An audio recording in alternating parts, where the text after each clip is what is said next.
జరిగినటువంటి నరేంద్ర మోడీ గారి యొక్క బహిరంగ సభ సంసిద్ధం సభ కాదది, కేవలం అది సిద్ధం 5వ సభగా మేము భావిస్తున్నాం. ఇప్పటికి జగన్మోహన్ రెడ్డి గారి నాయకత్వంలో 4 సిద్ధం సభలు జరిగినాయి. ఒకటి భోగాపురంలో జరిగితే,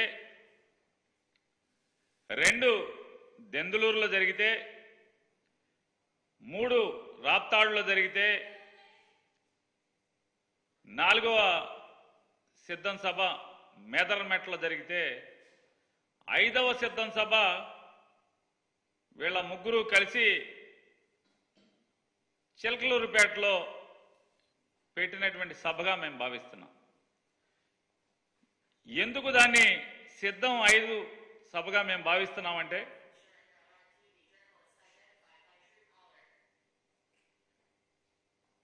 ఆ సిద్ధం 5వ సభ జరిగినటువంటి 4 సిద్ధం సభల్లో జగన్మోహన్ రెడ్డి గారు పాల్గొన్నటువంటి 4 సిద్ధం సభల్లో ఈ రాష్ట్ర ప్రజలు, అలాగే వైఎస్ఆర్ కాంగ్రెస్ పార్టీ జెండా మోసేటువంటి ప్రతి కార్యకర్త మళ్ళీ జగన్మోహన్ రెడ్డి గారి పరిపాలనే ఎందుకు కావాలి, ప్రజలు ఎందుకు ఓటేయాలి అనేది తేటతెల్లం చేస్తే,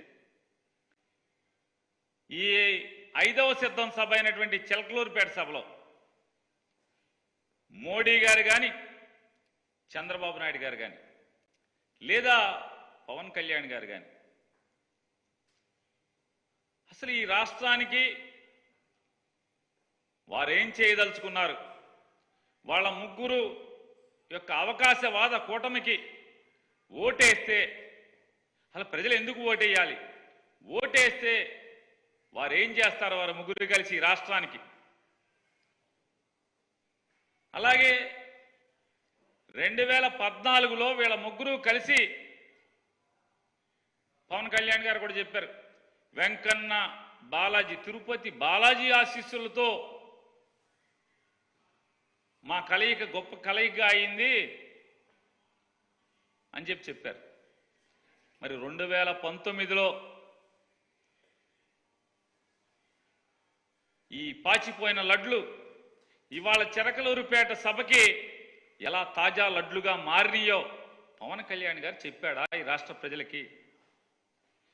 పాచిపోయిన లడ్లు 5 ఏళ్లు మారేప్పటికీ ఎలా చిలకలూరుపేట అంటే కాకినాడ నుంచి 5 ఏళ్ల క్రితం కాకినాడలో పాచిపోయిన లడ్లు చిలకలూరు 5 ఏళ్లు గడిచిన తర్వాత ఈ చిలకలూరుపేట సభకు వచ్చేప్పటికీ ఎలా తాజాగా మారినాయి, ఎంత రుచిగా ఉన్నాయి, ఎందుకు రుచిగా మారినాయి చెప్పలేదు.